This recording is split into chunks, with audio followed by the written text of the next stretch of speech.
Hi, and welcome to Smart Training 365. This is Mo Larbi, and I'm with Mr. Universe, biomechanics expert. He was also inducted into the NABA Hall of Fame and awarded the AAU Legend of Bodybuilding, Mr. Doug Brignoli. How you doing, Doug? Fine, Mo. Thank you very much for that wonderful introduction. Yeah, this is a different introduction. Slightly Are you different. surprised? It's slightly different. I think you have a reason for that. Yes. There's a reason for that, and I think the people that we will be talking about, we love them and we respect them, and we just want to explain a few things. Clarify a few things, right? Right. And I'm talking about Dave Palumbo when he was a guest on Mark Bell. Someone brought it to my attention, and I watched the video, and I thought that okay, we need to clarify a few things so people get the full picture, the full understanding of what was talked about. Right now, just to kind of interject, I saw that video also, and I liked it actually, and that's kind of what I think we want to say is that we love Dave Palumbo, we respect Dave Palumbo. And it gives us an opportunity because he said a few things that we think are universally misunderstood. And that's exactly the kind of thing that we want to address, the kind of thing that we want to clarify, because it's such a common misunderstanding, such a common response to the things we've been saying, that it gives us an opportunity to say exactly what's right or what's wrong about the way they're hearing our message. Right. So for those who didn't watch that amazing video with Dave Palumbo on the Mark Bell podcast, I took the part where they talked about you, and I will add the link of that episode for those who want to watch the full episode or just that part. And I'm going to show you right now this video, and we're going to break it down by part so we get a better understanding of that.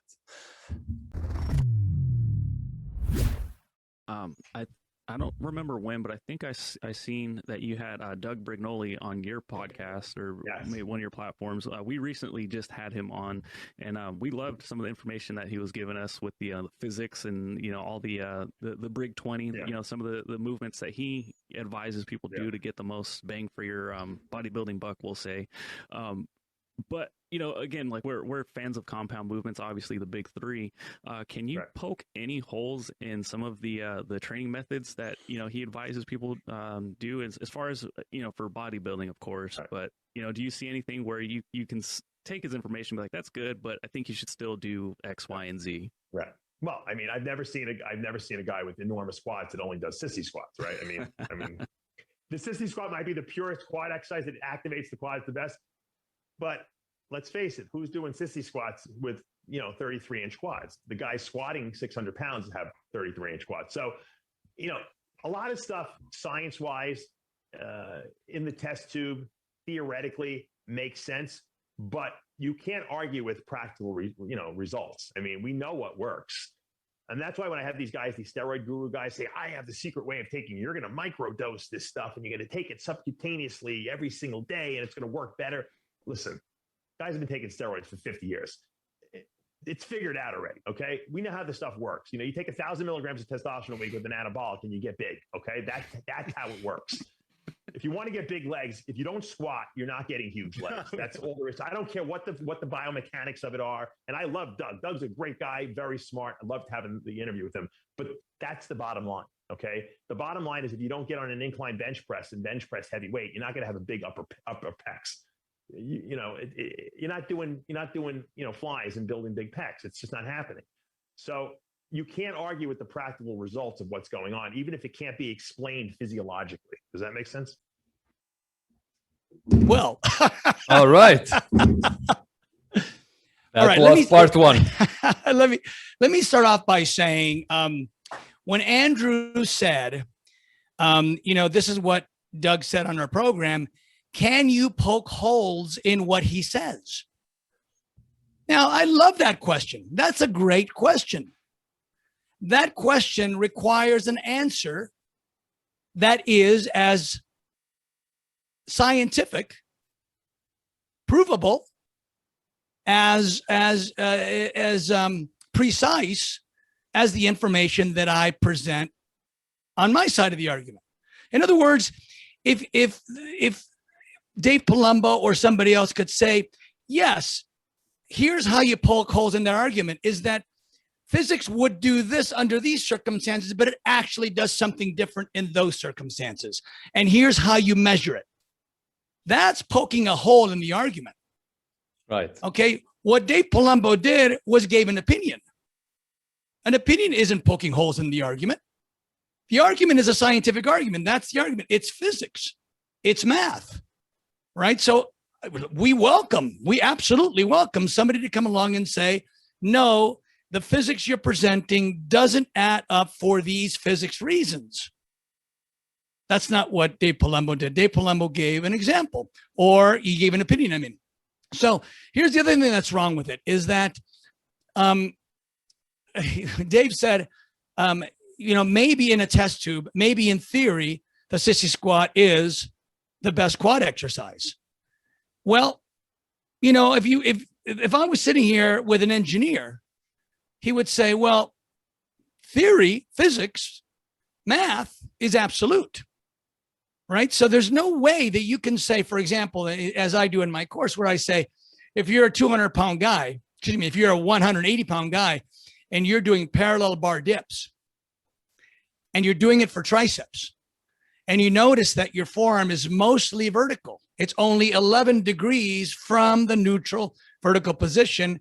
So you use that 11% to quantify how much tricep load there is. And you say a 180-pound guy divided by 2 arms is 90 pounds per arm, times the length of the magnifier, which is the length of the forearm, 12-to-1 ratio, times 11% equals approximately 119 pounds of load per triceps. Then if you were to walk over there, it doesn't matter what your body weight is, you grab a pair of 20-pound dumbbells and you do skull crushers. And now the 20 pounds, not your body weight, the 20 pounds is the resistance. 20 times 12 times 100% is 240 pounds of load per triceps. Is parallel bar dips harder than skull crushers with a pair of 20-pound dumbbells? Yes, it's harder. It requires more overall energy, more overall force, but the amount of triceps load is absolutely quantifiable. And there's no doubt that you're going to get bigger triceps with 240 pounds of load than you will with 119 pounds of load. That's absolute. So when Dave says, no guy with 33-inch quads got them by doing sissy squats, well, there's never been anybody. I mean, this is new information. Right? Well, I've never said that squatting 600 pounds won't develop 33-inch legs. What I've said is that the smallest percentage of that 600 pounds is doing the job that a lighter weight could do with better physics. Mm-hmm. Well, I think what I felt when Dave said that, it's like, well, like who's going to build sissy legs with sissy squat like that? But the problem is, besides it's new, nobody tried to use that exercise only for 3 or 6 or I don't know how long, to build and see that if that exercise really builds the quads or not. People just did other exercises for a long time. Well, look, I mean, we all know that Tom Platz included sissy squats among his exercises. Everyone knows. We've seen pictures of that, right? And yes, he also squatted, right? So what we see without knowing physics, without knowing math, without knowing, the engineering of these exercises is that we see a guy with amazing quads. And by the way, it has to be pointed out that nobody's ever had quads like Tom Platz. So if squats builds Tom Platz legs, we'd be seeing lots of Tom Platz legs, and we don't, right? So squats isn't the thing that does that, right? Tom Platz legs were developed largely in part by genetics and a lot of hard work. And you combine sissy squats with leg presses and barbell squats and hack squats and everything else. At the end of the day, what does the muscle know? It's been bombarded. It's going to respond to that bombardment, right? But is that the only way to bombard? Is that the only way to stimulate that muscle? And the answer is No, it's like saying, that the only road to a destination is the rocky road, when in fact, there's at least one other road that's smooth and dry. Right. He also mentioned another thing, which he answered also, and talked about steroids, that like you cannot do it this way, but the people who he talked about, who has 33-inch legs, I don't think that they are not using any steroids.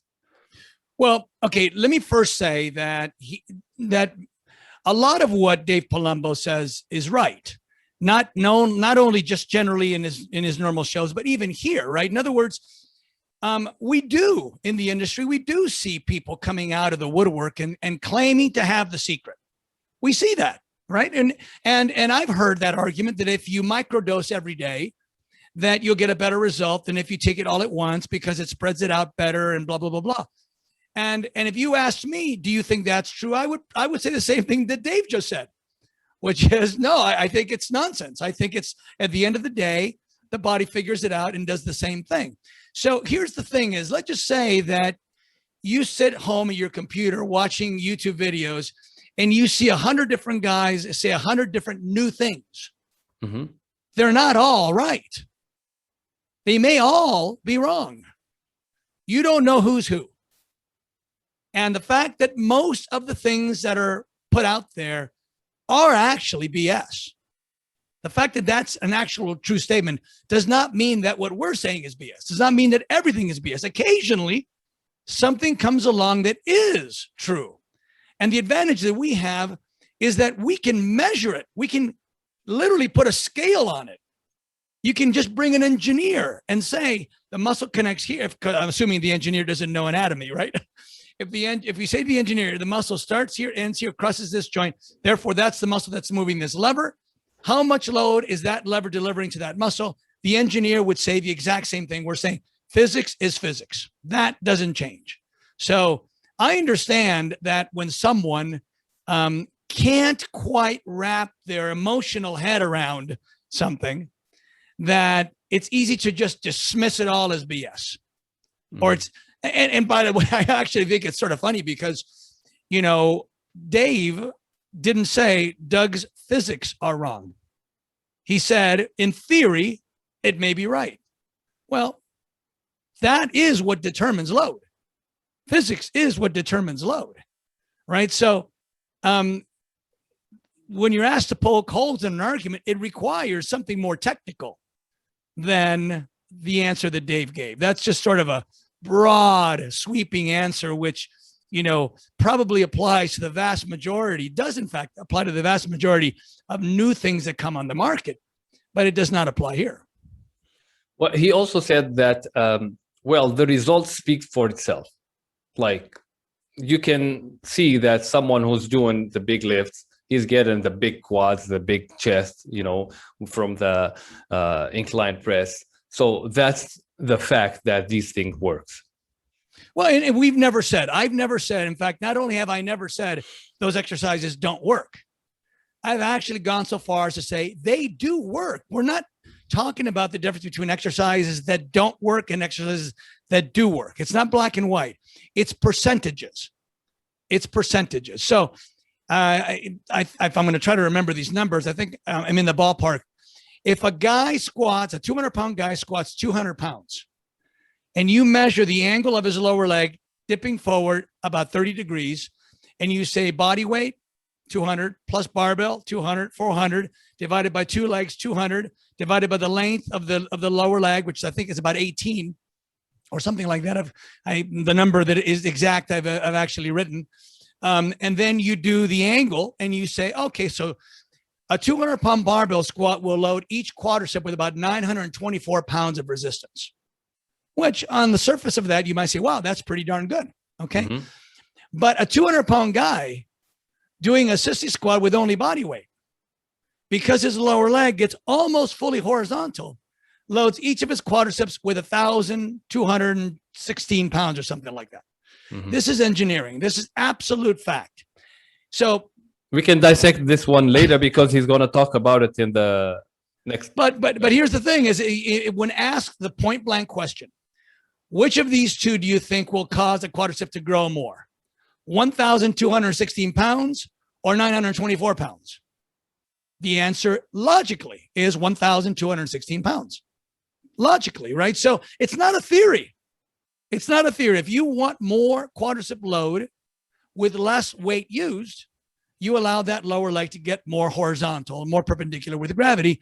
And of course, the additional benefit is that you didn't have to do anything to your spine.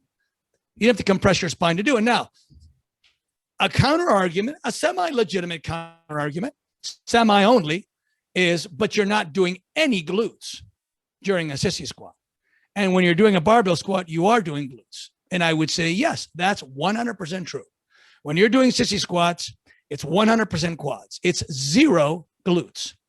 But if you were to analyze the glute involvement with that 200-pound barbell squat, you would realize that you're getting less load on each of the 2 glutes with a 200-pound barbell than you would get if you did a multi-hip machine unilateral glute extension using the entire femur length. It's not reduced by the lower leg doubling under it, again, with nothing on your back. So if you want better quad and better glute stimulation than you'd get on just a barbell squat, you do those 2 other exercises.